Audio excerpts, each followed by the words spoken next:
Welcome to The Explainer. Today we're diving into a pretty heated debate happening right now over the Central Coast Council's proposed eastern platform at the Woy Woy Waste Management Facility. We're going to unpack the details of this proposal by looking closely at official environmental impact statements, technical reports, and some very direct community feedback. And to kick things off, let's look at two incredibly striking figures that really define this entire tug of war. All right, let's start with this first number, $5 million. That represents the estimated future annual cost savings for the council if this proposal actually goes ahead. According to the Statement of Environmental Effects, creating this new platform would save the council a staggering amount of money. How? Well, by completely avoiding the need to purchase, transport, and pay levies on imported soil from off-site sources. It's a massive, massive financial incentive. But as you might expect, there's a catch. And that brings us to the central conflict of this explainer, the ecological cost.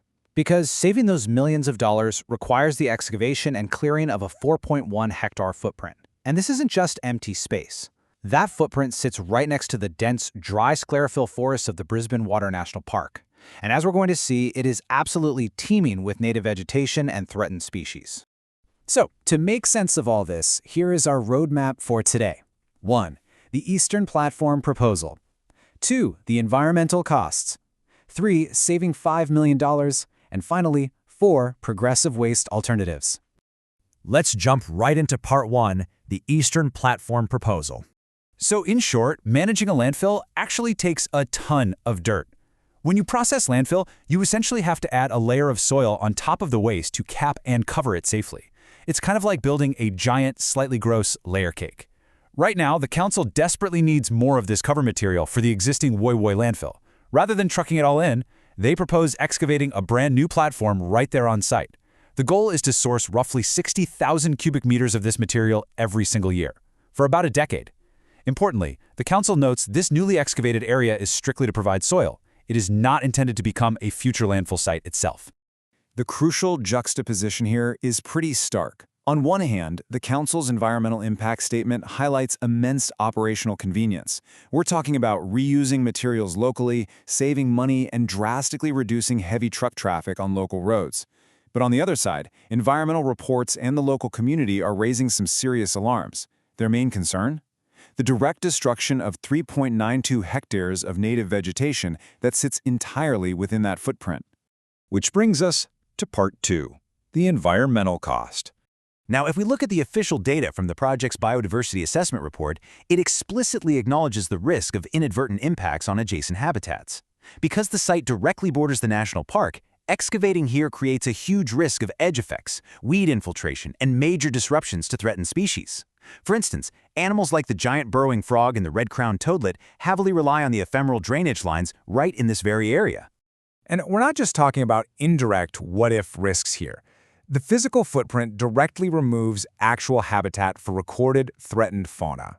We are talking about wiping out select breeding locations for the red-crowned toadlet and destroying potential roosting spots for hollow-dependent microbats like the eastern caveback and the southern myotis. Removing this habitat really turns the abstract idea of biodiversity loss into a very tangible, localized threat for these specific animals. So, how does the council legally manage this level of destruction? Well, they've stated that the footprint was deliberately refined to avoid some of the most significant features, like certain maternity caves and breeding ponds. However, residual damage is basically unavoidable. To proceed, the council has to purchase and retire hundreds of biodiversity offsets under the NSW Biodiversity Offset Scheme.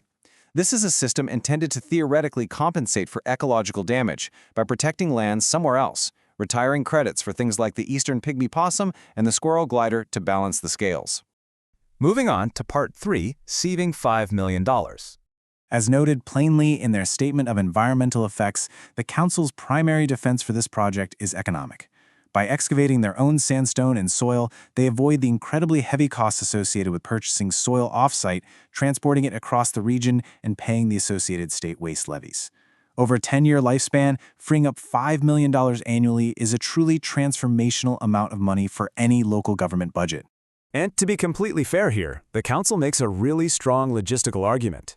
They frame this as a harsh but necessary operational reality. If they don't dig the dirt here, they have to truck it in. That means significantly more heavy vehicle traffic on narrow, winding roads like Woy Woy Road. This proposal keeps those noisy, heavy trucks away, supports 15 operational jobs, and keeps all the messy work consolidated neatly within the existing waste facilities boundaries. Finally, let's look at Part 4, Progressive Waste Alternatives. But all of this relies on one huge premise, that we need to keep covering massive amounts of landfill with dirt in the first place. Is expanding a landfill's lifespan really the best we can do? This direct quote from local community feedback perfectly captures the broader philosophical debate happening right now. Citizens are stepping back and questioning the root cause. They're asking if sacrificing pristine environments for business-as-usual landfilling is just an outdated approach. Are we destroying habitats simply to make it cheaper to bury our trash, instead of figuring out how to stop generating so much trash to begin with? In response to that exact community pushback, the Council acknowledges that while this specific Eastern Platform proposal is just about operational soil, they actually do have a broader strategy to face these systemic waste challenges. Specifically, they point to their waste resource management strategy and their ongoing investigations into large-scale processing for food organics and garden organics, which you might know as FOGO. According to the state's waste strategy and notes from community drop-in sessions, the real long-term solutions require moving away from just covering our trash with dirt. The transition involves circular economy methods. Step 1 is implementing that FOGO processing at larger regional sites like Buttondary, which keeps organic waste out of the Woy Woy landfill entirely. Step 2 is developing mechanical biological treatment to extract actual value from mixed red bin waste. And Step 3 is establishing community resale or tip shops, similar to successful models at other facilities, to encourage upcycling and reuse before items ever even hit the pit. So, we leave you with this final thought for today's explainer. The Eastern Platform proposal forces a very clear, very difficult choice. As we weigh $5 million in annual operational savings against 4 hectares of lost ecosystem and threatened species habitat, we really have to ask ourselves, what does true sustainability actually cost? Are we simply buying time for an outdated system, or is this a harsh but necessary stepping stone toward a greener future? Thanks for joining me on The Explainer. Keep questioning, keep learning, and I'll catch you next time.